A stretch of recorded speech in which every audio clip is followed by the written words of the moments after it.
This episode of Grilled is sponsored by Rationale, your leading provider in multifunctional hot food preparation equipment.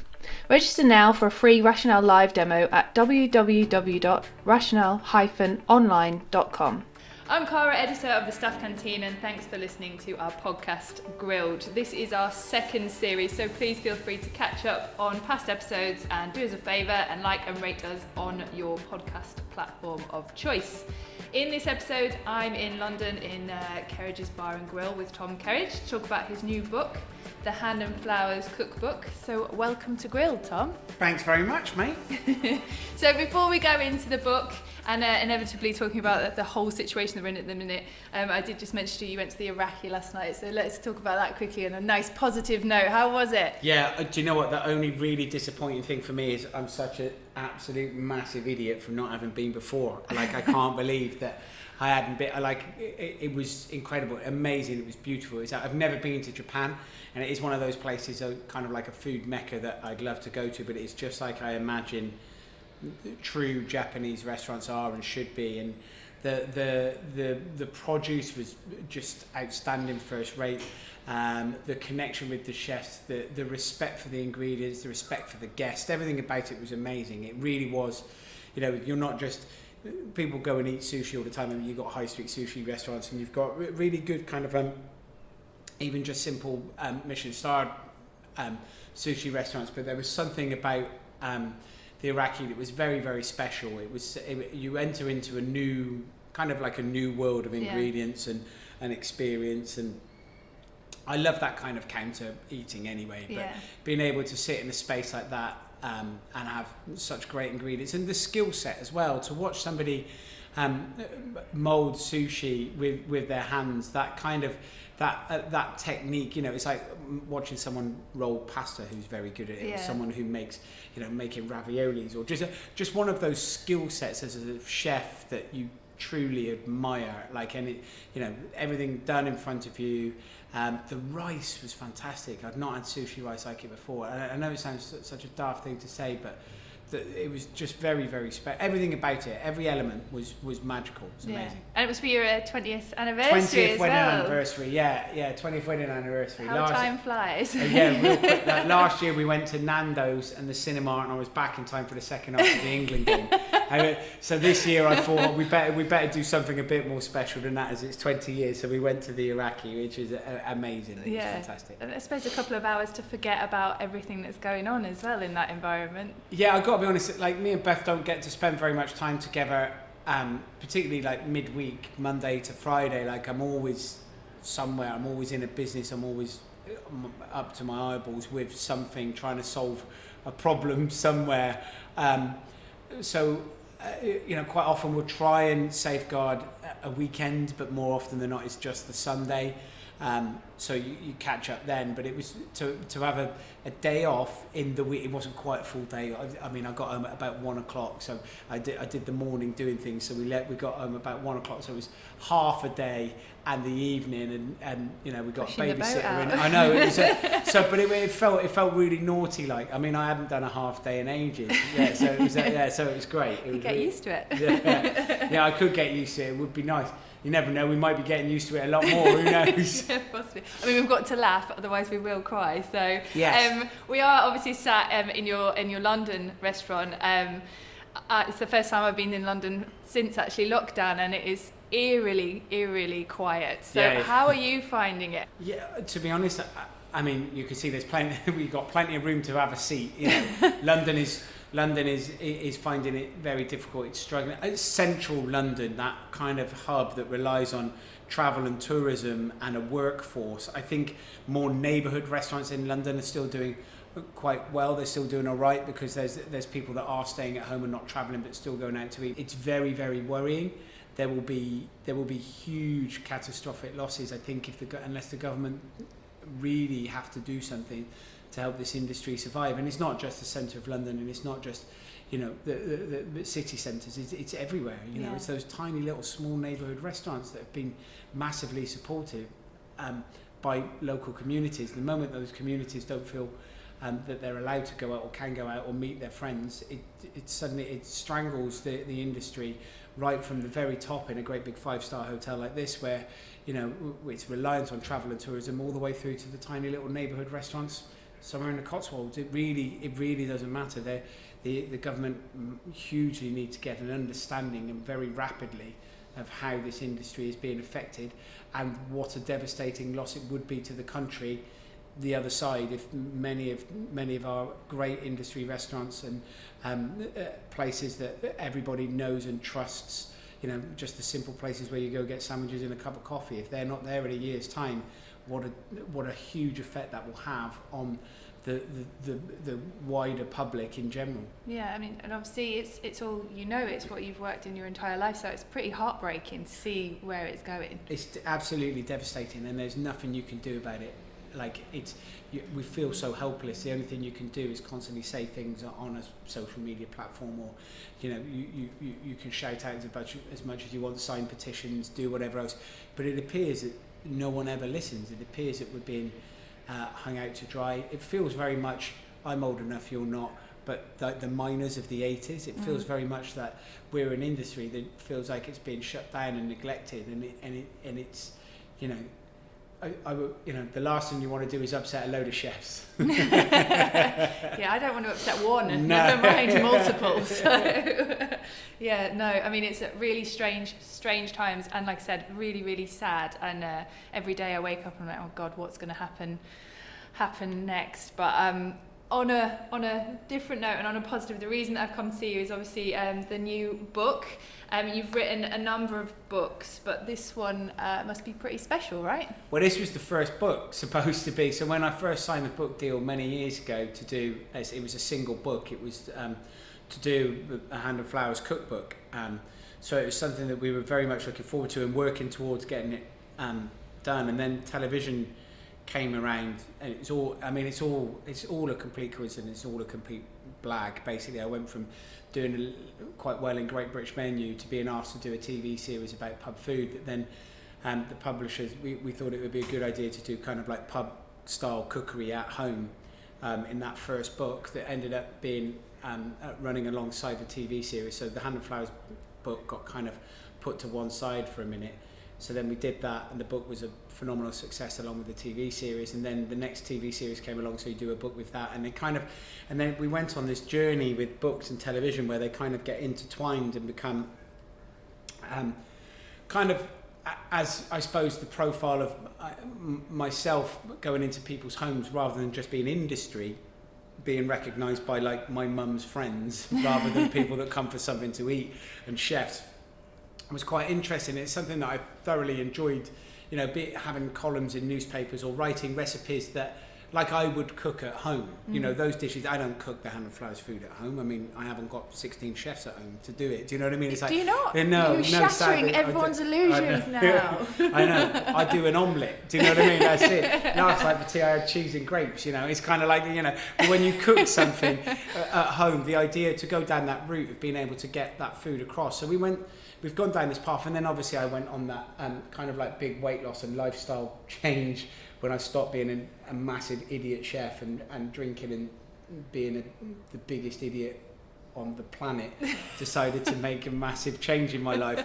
That then you get, because you've been recognised on television, people want to know how you've done it. So you end up going on this. I found myself in this space that really wasn't completely by accident, that it was I suppose, slightly inspirational to other 40-year-old blokes that needed to lose weight. And it was kind of like, if I can do it like a bloke from an estate in Gloucester, then, and it kind of appealed. So those books made sense to be able to be inspirational, to help. They're good. They are good for business. They are good for, the books have been very, very supportive in terms of, from a business point of view. It's allowed us to adapt and grow in terms of restaurant strength. But it was the mainstay always has been to be able to do the Hand and Flowers book. And in the period of doing the other books, the Hand and Flowers book now is way better than it would have ever have been. Because in the period of first doing it, in between signing up the deal to do that first cookery book, and then getting to where we are now. You know, there's the 2 Michelin star achievement, there's the way the dishes have developed, there's the way that the business has developed.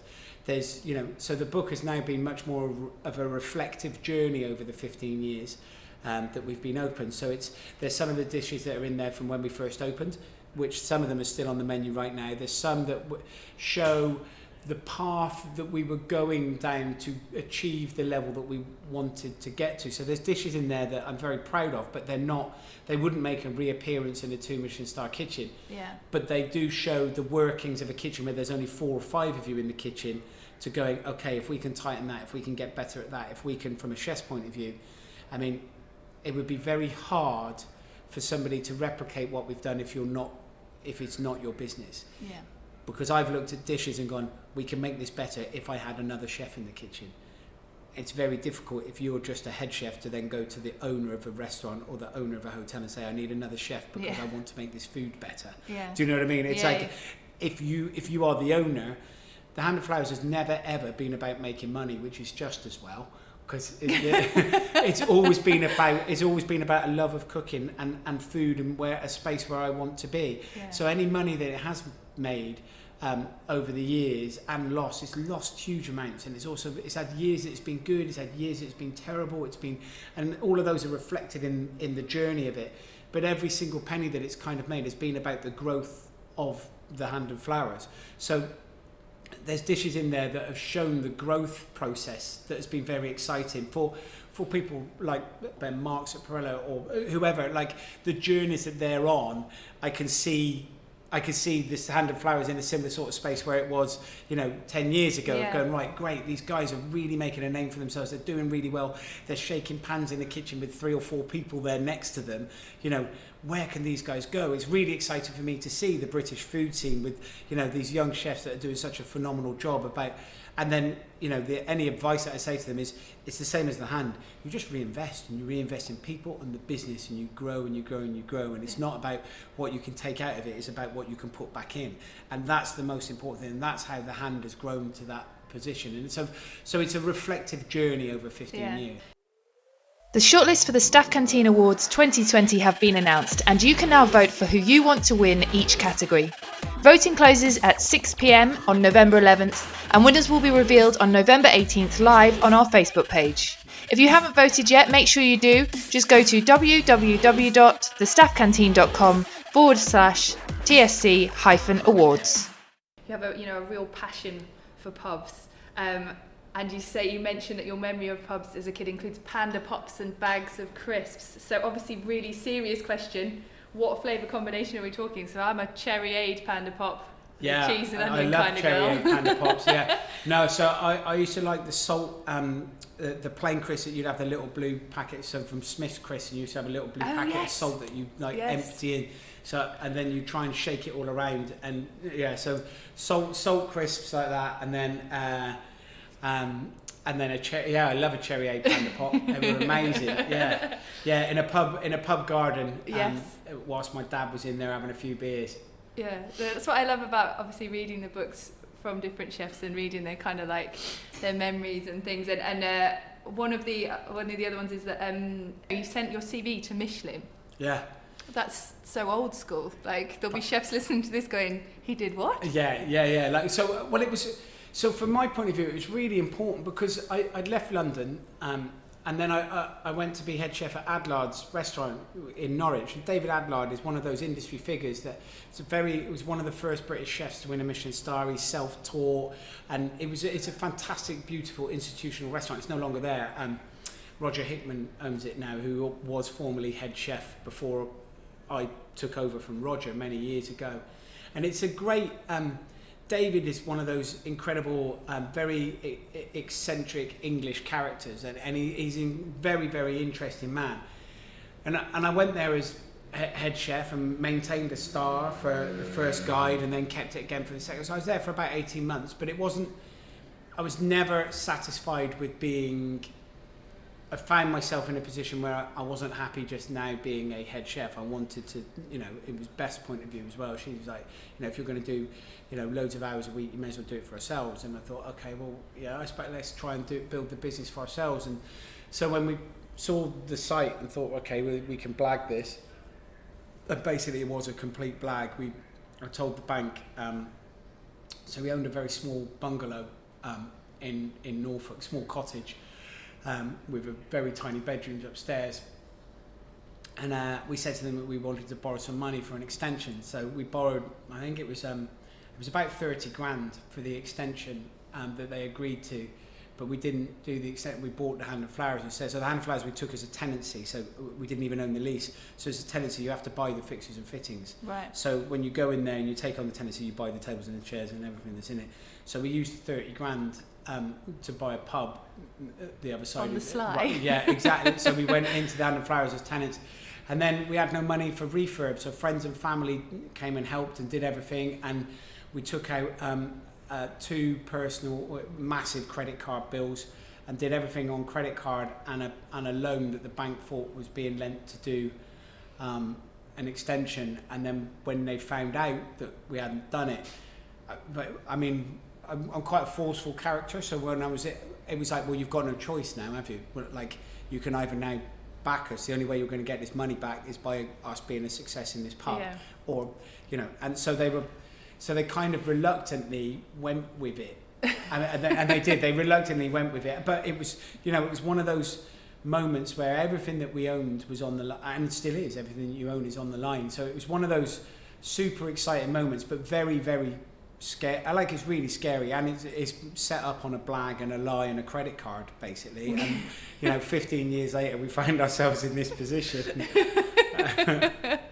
But you said you sent your CV to Michelin. Did they respond? Did you get anything? Did you get a no? letter? Yeah, they responded by coming in and inspecting within the first 2 weeks. So so from my point of view, for me, when you then set up the business, it was very important to let people know that you were there. Now, we couldn't afford a PR company, or we didn't know how to let people know what we were doing.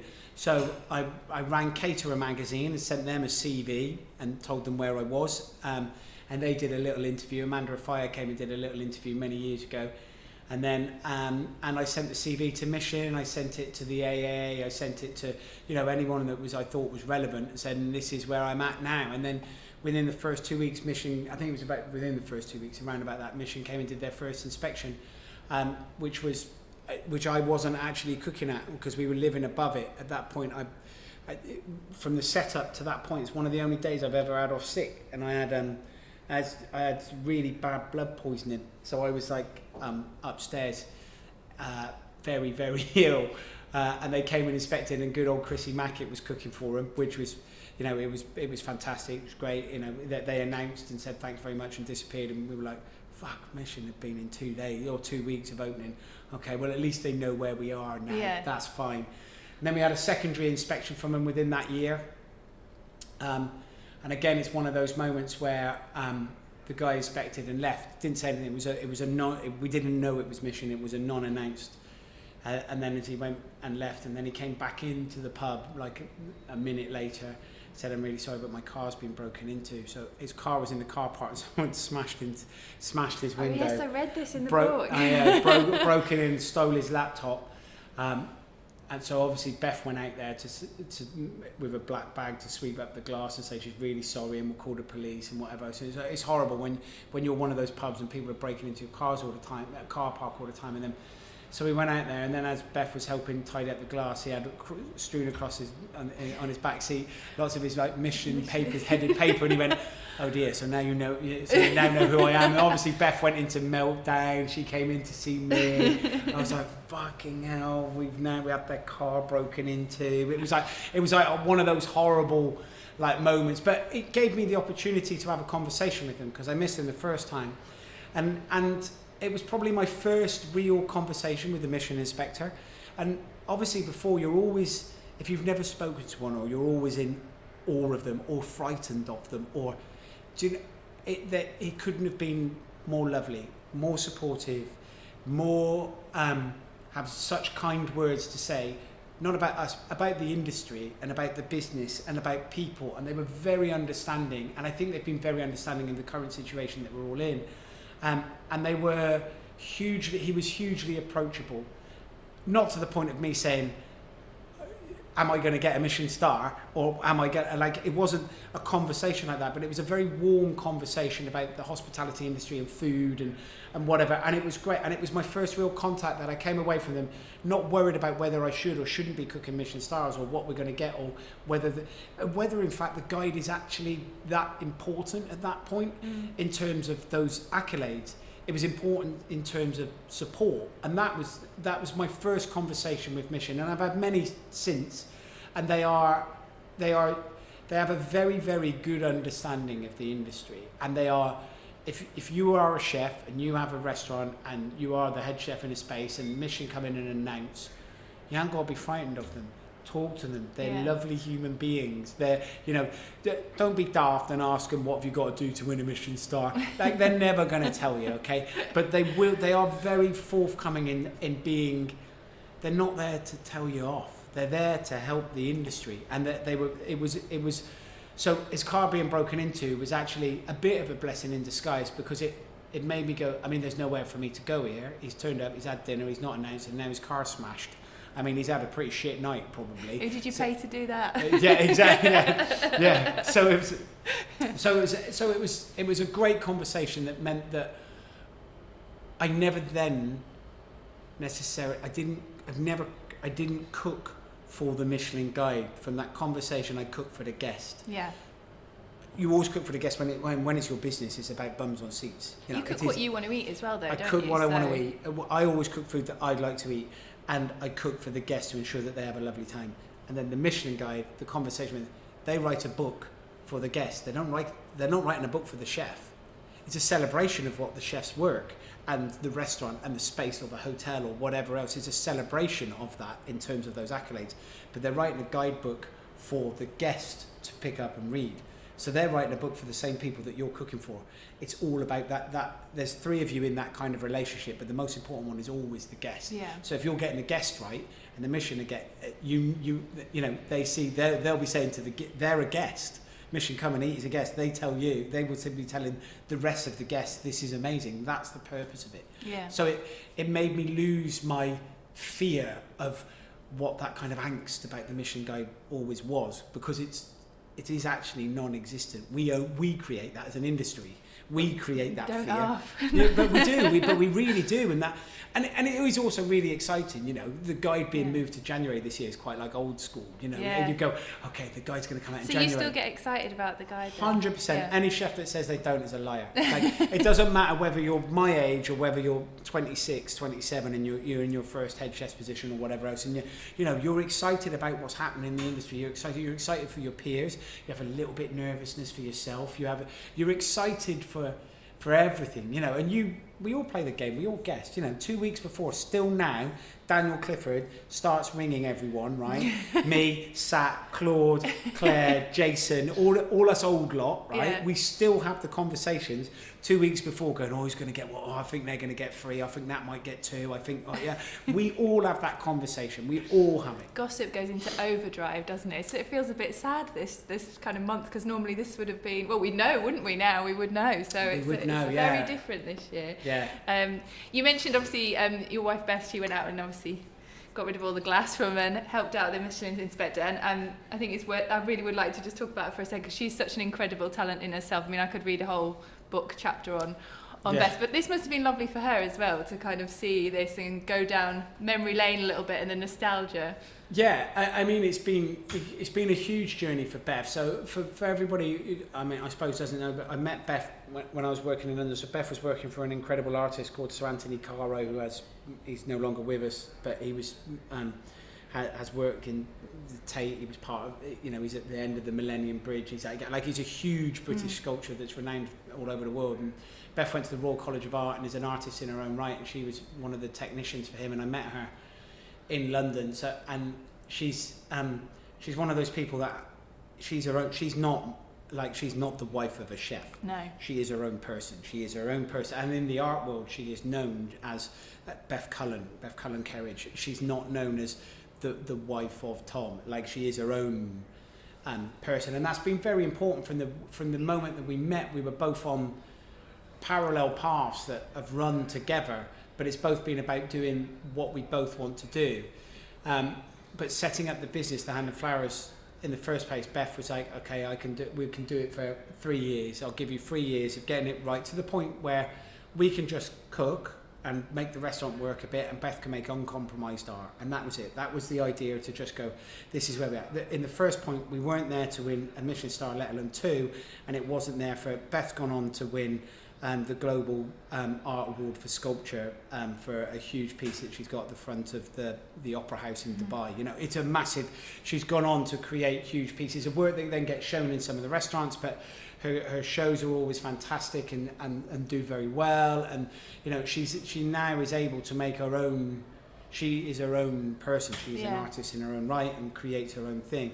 But also, she's still very much involved in the day-to-day of the business, in terms of, you know, she's always got her eye on the bank accounts and seeing what we're doing and see how many backpack bags we're ordering, or why have we overspent on that, and why have we ordered some more crockery and cutlery, or, you know, those sort of things. Like, so she's always got an eye on things.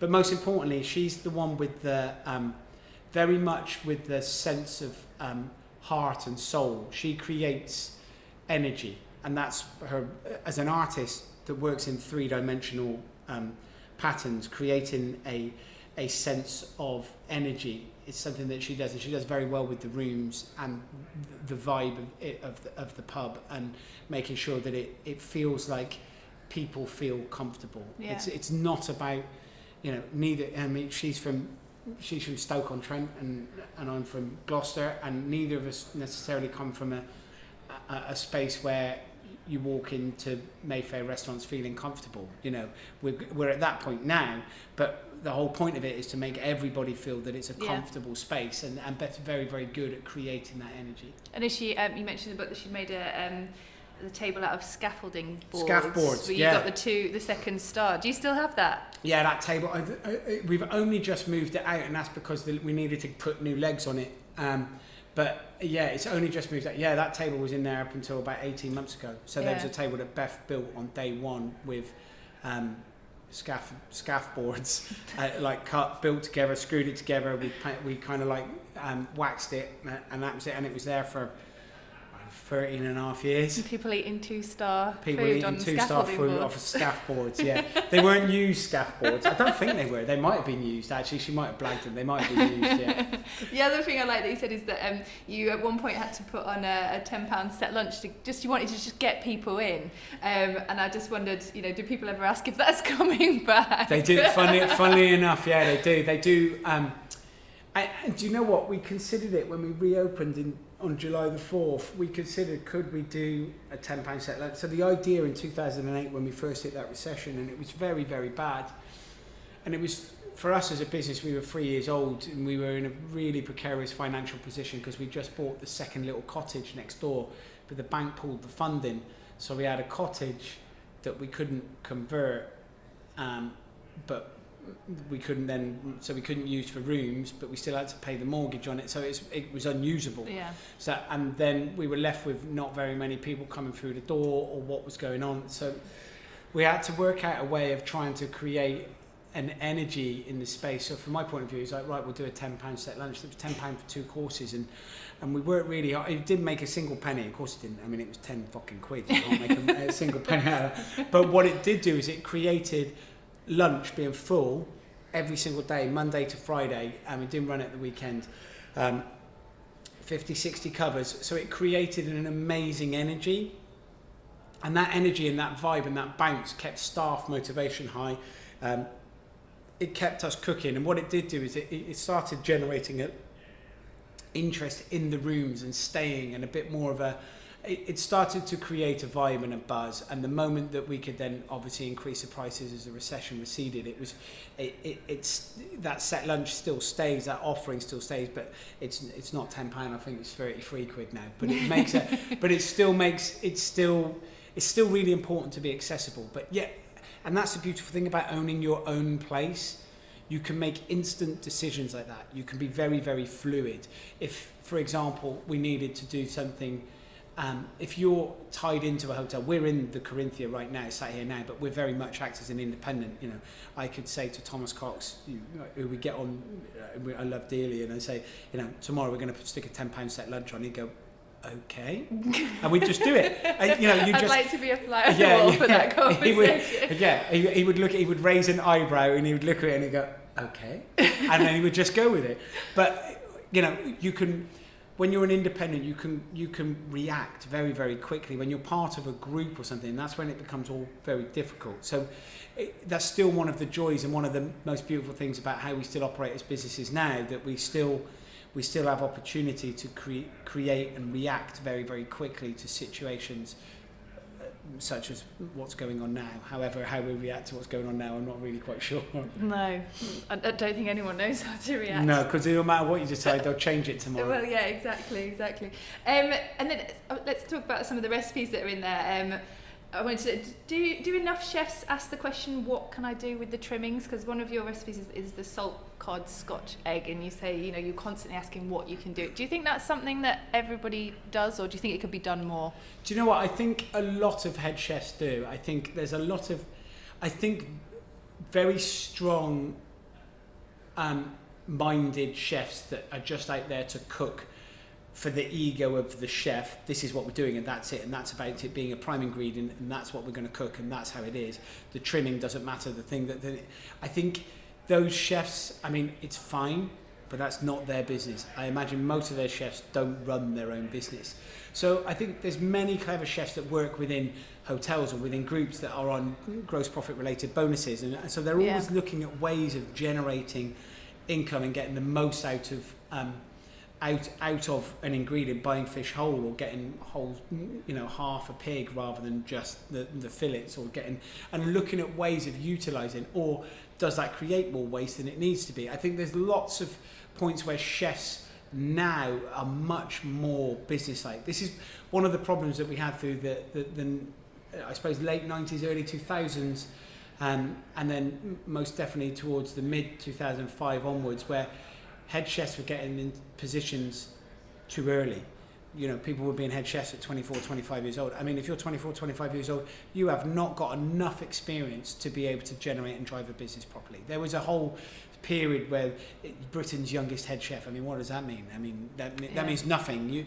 It's not about an age, it's about an experience. So where you're getting promotions that are too early, you lack the experience and the understanding just through knowledge of what to do with ingredient, and that comes just through experience. And I think much more now, as the world of chefs has grown, and we've seen that we need to be much bigger than just someone who cooks a beef fillet medium rare every time. You're seen as somebody that needs to utilise flavours, understand the process, understand gross profit margins, costings, understand the business much better, as well as also being able to converse and talk to guests and be, when I first started cooking, chefs stayed in the back of the kitchen and grunted at each other, got drunk and just generally behaved. Imagine sending them out to the guests. Exactly, and that's chefs of the 90s that I grew up in, and I love it, and I miss those days dearly. However, becoming a business owner, and I think just the world is, there's so much in the world of media now, and I don't just mean because we've moved on from Saturday Kitchen and James Martin and Great British Menu, and it's moved on to social media outlets, it's moved on to podcasts, it's moved on to, there's so many different things now where chefs can showcase what they do. They have to be able to connect with other human beings, and that in turn means that you have to connect on much different levels, not just about food, and understanding. You can sit in a hotel with the hotel manager and have a conversation about profit and losses and cash flows and how you foresee business and market spaces moving forward. To be a top head chef, you have to have an understanding of all of that. And as a 24-year-old, what chance have you got? The reality is you probably know how to make a terrine really nicely, you can cook a lamb rump really well, and you can make a really good souffle. Great. All of that is brilliant for being a cook, for being that part of the chef world is amazing. But a head chef is something much more, and and I think we've learned that quite quickly. I think over the last 5 years, and just because the media exposes people to that, it also exposes their weaknesses as well. So I think a lot more people have learned that you need to be a much more rounded character than to be able to head up a kitchen. And I think from young chefs, they expect to be led now. They expect leadership in a much stronger way with an understanding, because younger chefs are all over social media. They're all over learning curves. In fact, releasing the Hand and Flowers as a cookbook almost feels quite old-fashioned. Yeah. An actual physical book. Yeah, exactly. Yeah. One of the other recipes is the smoked haddock omelette, which is one of my favourites, and that's inspired by Gary Rhodes, right? So I'm assuming that he ate it at some point, and did he think it was as good as his lobster? Sadly version? not. No, Gary didn't come and eat at the Hand and Flowers. Oh, no. So in between me leaving Gary, so the omelette Arnold Bennett, or the smoked haddock omelette, is something from just around the corner, the Savoy. It's a classic Savoy dish that's been done many, many times. But when I worked for Gary, he used to do this kind of lobster thermidor omelette that has made an appearance here at Kerridge's Bar and Grill, and we constantly nod back to Gary. What I learned from Gary and the time working with him was about simplicity of ingredients just done very, very well. Find the best ingredients you can and then elevate them, and use technique and use methodology and rehearse it. Practice.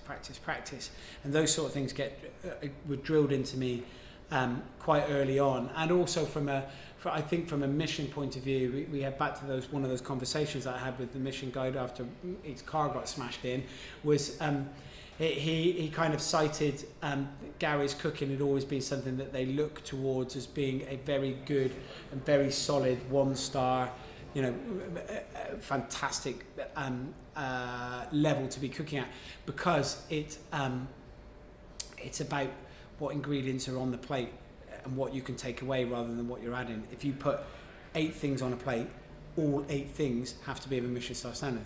If you put 3 things on a plate, it's only 3 things you've got to get right. But those 3 things, it gives you nowhere to hide, but it also means you've just got to get less things right.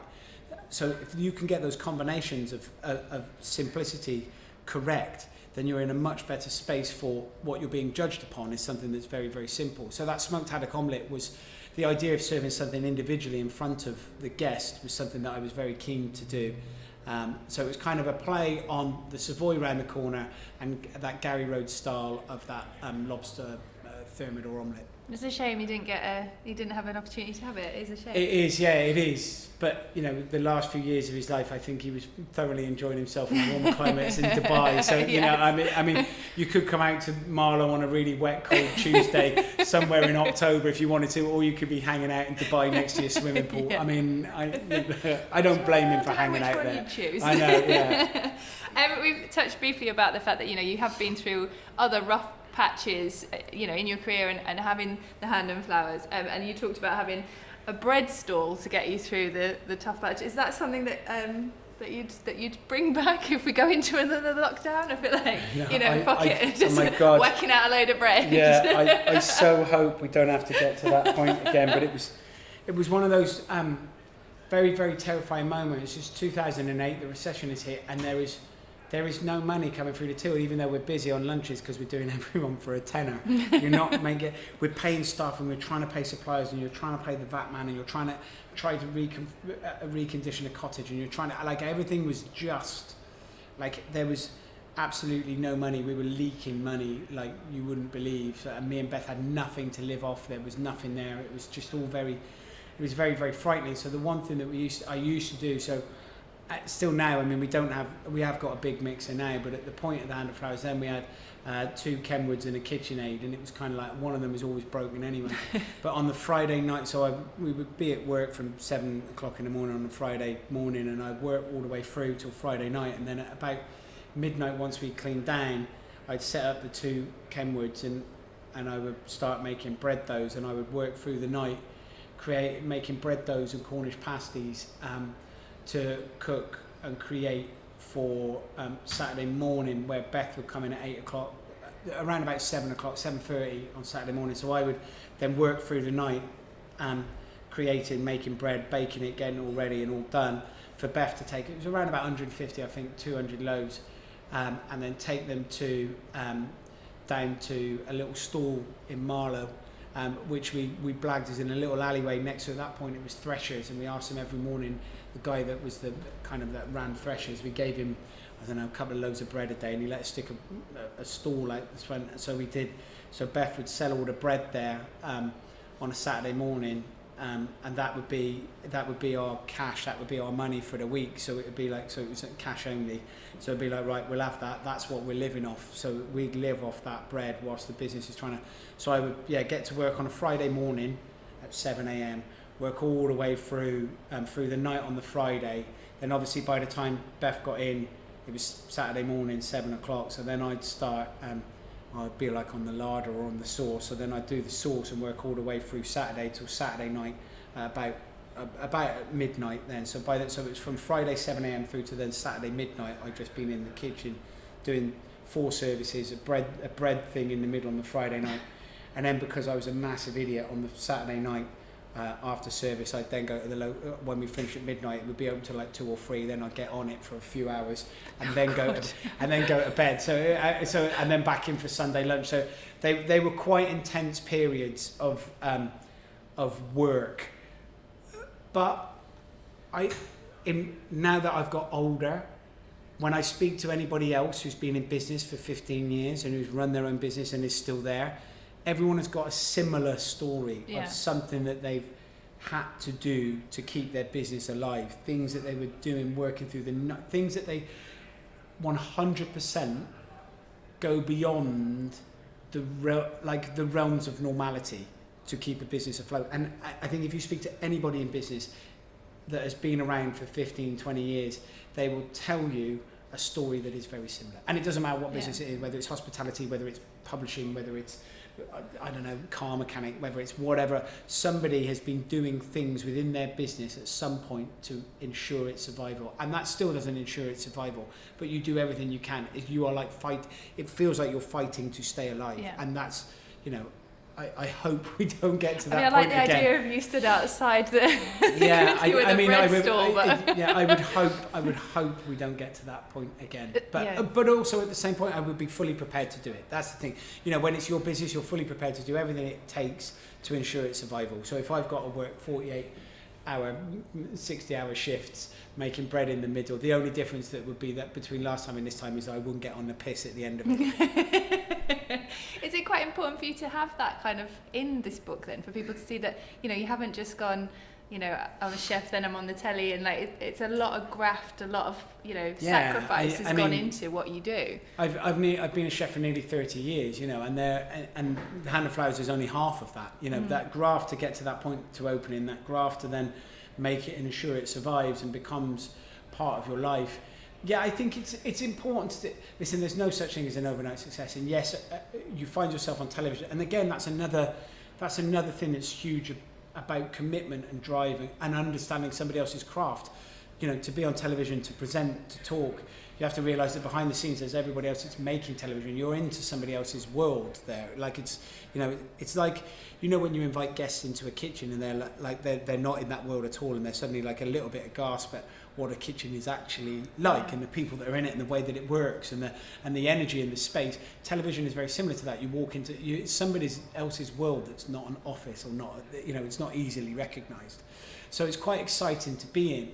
But I think it's very important that I think, from my point of view, that I suppose from an industry, there's many people that know how much it takes to get to that position and that point. But it's also, for me, I hope it inspires. I hope it makes people know that you can achieve.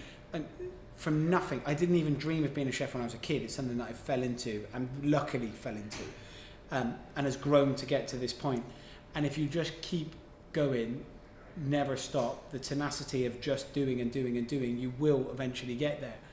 But I think it's important, from my point of view, the Hand and Flowers has been very important from a pub point of view, in terms of there's been a big group of pubs that 15 years ago that are being run by Steve Terry, by Andrew Pern, by Steve Harris, by Mark Dobson, that all these great, brilliant British pubs that are winning Michelin stars, they set out this precedent for brilliant food in an environment that's very comfortable and inspiring, that is chef owner owned, because you can get in there as a relatively young. We were all relatively young when we opened our businesses, we're not now, and then it's hugely inspiring to see people, the way that pub scene it's now morphed into this British food scene that is about high street restaurants, neighbourhood spaces, converted shops, I mean even box parks, where people are doing brilliant, great food that is become hugely accessible because of the way that the pub broke down those barriers of it being top-end posh restaurants with tablecloths.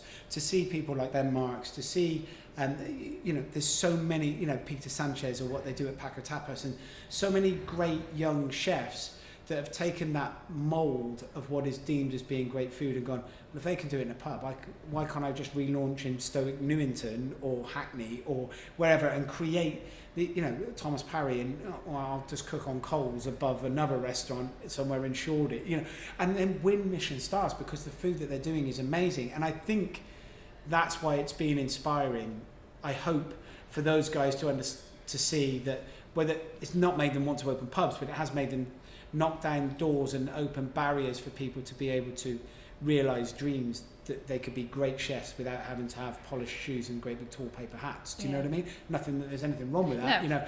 But it does mean that young chefs can get on and do it. And then it's really inspiring and incredibly exciting to me as not the end of my career, but I'm not cooking the sauce now. I'm not there pushing on the sauce section. I'm overseeing, I'm helping, I'm driving, I'm being part of a creative rather than necessarily being the engine room. Whereas these chefs are still the engine room. They have the destiny in their hands right now. They are cooking their future, and that is amazing. And for me, it's so exciting to see where those guys might be in 10 years' time, what they will have achieved, how they've done it, what path they've chosen to go down, where their careers have taken them, what levels they're cooking at, and not just that, how they've gone down a route of making food accessible, even more accessible. And that's where it's really exciting. That's why the pub scene has been brilliant for that point of view, because I find it incredibly, I just find the whole thing huge. I'm inspired by those restaurants. I think they're amazing. Yeah. And we need to talk about your team, because there's some lovely mentions of your team in this book over the years. Was it very important for you to get that across, that it is a team, you couldn't have done it on your own? It was not me that's done it. It is the people that have been around me for many years. And because Chris has been with you for 17 years, 17 years. So me and Chris have worked together for 17 years. So Chris was at Adlard's with me, then came to the Hand and Flowers, then disappeared for a little bit to have a couple of kids, and then decided they were mental and came back to work. So it's kind of like, Chris, we've worked together for 17 years. Jolyon, who's the pastry chef, we've known each other. He's back at the Hand and Flowers. He's done a kind of a route around. We've known each other for 22 years. So, but not just the chefs. The whole thing has been built around people that can do jobs that I can't. I can't do everything. I'm really good at making terrines, and I'm really good on the meat and fish section. I'm great at making sauces. Not that brilliant at pastry. I'm all right. I can teach myself and taught myself to the level where I could do 2-star dishes, but I couldn't do a 2-star section. I taught myself the dishes that I needed to know. When you cook in a kitchen that you're not a pastry chef, you go, okay, I need to make the most amazing apple terrine. How do I make that? So you teach yourself how to make that. You haven't got the knowledge of lots of pastry work. You've got the knowledge of a kitchen side to go, okay, so I've got to that point. How does it? So you now know how to make that. You don't necessarily know how to make a load more other things, but that skill set you've taught yourself to that point. But in terms of the way that we move and have moved, it's always about the people that you surround yourself with that are better at, and you can inspire to be part of that journey. So much of the business, it starts off at the Hand and Flowers, but we have the Hand and Flowers, the coach, we have the Bar and Grill, we have the Bull and Bear, and we have Lush, and we have a team of people around us that isn't just chefs, that have been with us for decades plus. So Lourdes, who's general manager in Marlow, she's been with me for I think nearly 14 years. Kate, who's restaurant manager, is 12 or 13 years. We've got Coral and Gab, who's done 10 years. Charles, who's sommelier here, has done 10 years. Nick, who's head chef here, is 10 years. Jamie, who's head chef at the Hand and Flowers, will be 10 years next year. Tomo is 8 years. The coach, head chef at the coach, he's 8 years or 9 years. And there are so many people that have taken ownership of their own lives, and we've allowed people to grow personally and professionally within the business, and stand back and let them make mistakes and let them learn and let them. And we're still a very young team. Yeah. Do you know what I mean? Lourdes is not. She's not 40. Do you know what I mean? She's somebody who's been with us for years and has taken this building and taken the business to something very, very special. Katie's only just turned 30. Jamie is 36, 37. You know, there's people that it's a young team that have been with us for 10 years. So it's all about this. It's so important that the recognise. Everybody is recognising this. Everyone takes ownership of the Hand and Flowers. It says Tom Kerridge, the Hand and Flowers Cookbook, right on the front of it, and that's amazing. And it's my name when it's on it, and I'm so proud of it. But it should say everybody in it. It should say, and it does say everybody's name in it. Like everybody that's, you know, and it is. And if there's too many people, and if I haven't mentioned, and it's everybody that's been with it, even the chefs that have turned out and done 2 hours and done a runner because they're too scared. They're all part of the journey because they're actually, that's very fucking funny. So you go, so it gives the little boys something to. They're all these stories. What did you do to them to make them run off after 2 hours? Nothing, but I do think. There's lots of people that have been in the Hand of Flowers and not lasted the test of time and not done it because for two reasons. And if people fall into that sense of Tom's the nice smiley guy on the telly and it's a pub, and yeah, I am a nice smiley guy on the telly, however it is a pub, but when you get there it's a really fucking busy pub that is full lunch and dinner that has a level and a standard that is 2 Michelin stars that has to be adhered to every single time, every single dish, every single guest, irrespective of whether you think it's a pub and I'm a nice bloke from the telly. The difference is that there is a level there that we expect, and it's fast paced and it's hard and it's a graft, and it is the pressures that are not necessarily about, like, it's not doing a 180 cover service, but it is doing a 60 cover service, and it's 60 covers on 3-course a la carte that is relatively simple. But it's the mental pressure of everything always has to be that level. And that sometimes does overwhelm people, because if you expect it to be like the little pub that you worked in just round the corner, it's not. Yeah. It's very, very different. Yeah. So it does catch people it has caught some people by surprise, but it's also allowed people to flourish. Some of the people that have come through the doors, you know, we've got George O'Leary, who's now one of the sous chefs at the Coach, joined us as a 16-year-old an apprentice and is now sous chef at the Road. Connor Black joined us as a 16-year-old apprentice and actually been with us from the Hand and Flowers to the Coach to Kerridge's Bar and Grill to Australia, and he's now head chef of the Shed, the private dining room. So there's lots of stories of people that've been with us for a long time, and we genuinely want people to flourish, and that's where it's been so important. That's the success of the business is built around the infrastructure of the staff and allowing them to personally grow. For me, it's you know, it's an equal achievement to 2 Michelin stars. 2 Michelin stars is a huge, I suppose, industry recognised, amazing achievement, and something we're all very, very proud of. Like, to be the first pub to achieve that, I mean, that can't ever be beaten. There will be a pub at some point that wins 3 Michelin stars, and that will also be amazing. But to be the first to win 2, breaking that mould, was amazing. It was like, you go, that's just super special. But actually one of the things that we're most proud of, and I say we, me and Beth, is the family of people that we have with us, the love, the kindness, the care that everyone has for each other. And it does very much work like a family, because strangely, not everyone likes each other, but they all love each other. Like a family. Like, it's all, you don't always have to get on, that's fine, but there's a huge amount of respect for each other's skill set, and it's allowing everybody to get on with their skill set. I couldn't tell Katie how to run a Saturday night service. Like, she runs the front of house. I couldn't. Would you dare try? No, my God, I would be useless at it. Honestly, I would be the worst at it. I couldn't do it. And you go, okay, you're really good at that. But then Katie wouldn't come in and tell Jolly and the pastry chef how to make a souffle. Yeah. Just go, okay, everyone has to have an understanding of what they do. What an interesting service that would be if you all swapped roles. It would, but I think it would probably cost a great deal of money in refunds.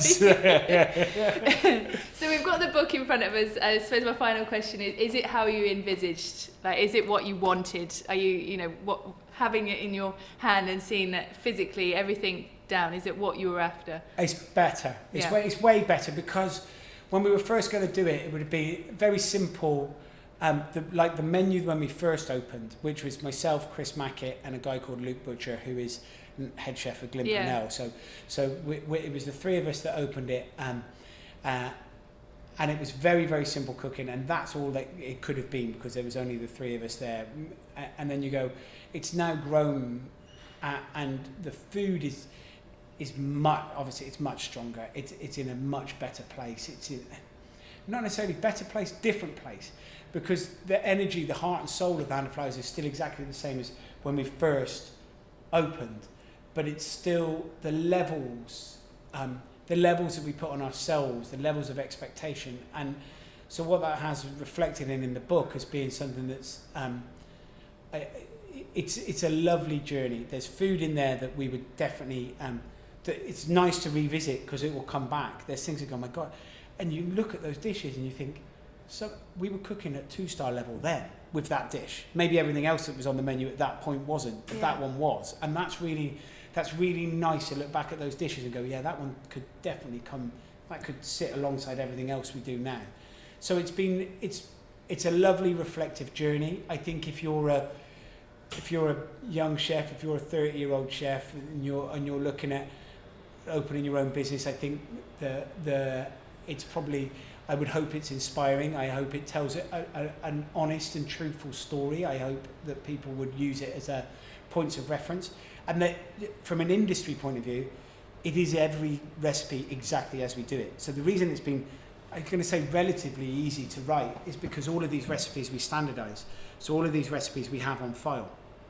So to put them into this book was just a case of kind of rewriting them slightly for the book, but not that then the recipes don't change. You know, like Chef Right. Our first lot of chef recipes are written on like the back of check pads or cigarette packets or whatever else is stuck in a folder. It was kind of like aligning all of those together. Yeah. So from an industry point of view, if you're a young chef that wants to know how to make the beer cracker to go with one of the dishes, or how to do how we make our béarnaise sauce or whatever, these are the recipes. Yeah. They are the exact recipes that we have at the Hand and Flowers. Yeah. Well, it was a brilliant book. I mean, I am disappointed there's no controversy Wikipedia section in there. Yeah. That is a bit sad, but yeah, the controversy Wikipedia section is just on Wikipedia. Like, I mean, I'm quite happy with that. I mean, that's almost 10 years old. You know what I mean? It's like, you need to do something else controversial to update it. Yeah, I know. Well, this is why I stopped drinking, I think, because it could have got that. Oh, you're so boring. I know that section could have got a lot bigger than everything else. Any accolades that the Hand and Flowers had could have been completely outweighed by the controversy that could have been caused if I continued drinking. But no, it's a beautiful book, and I definitely recommend people grab a copy and have a look, because it is fantastic, and I'm sure you're really proud, and so is the rest of the team. So, but thank you very much for talking to me today. It's been a pleasure as always. Thank you, mate. And hopefully next time I talk to you, there'll be no C word. So that would be nice. Yeah, let's hope so. It would be nice if we could get through the other side of it. I mean, it would be lovely. By which C word do you mean? Because if I'm thinking of the C word to go with the government, it's a very different one to the one that you might be talking about. We'll pop that in the Wikipedia page. Right, thank you. We hope you enjoyed this interview, and if you have any comments, feel free to tweet us or comment on the post. We're making all of our interviews available to download. And if you want to support us to continue creating great content with amazing people from the hospitality industry, please take a look at our contribution scheme on www.thestaffcanteen.com. This episode of Grilled is sponsored by Rationale, your leading provider in multifunctional hot food preparation equipment. Register now for a free Rationale live demo at www.rationale-online.com.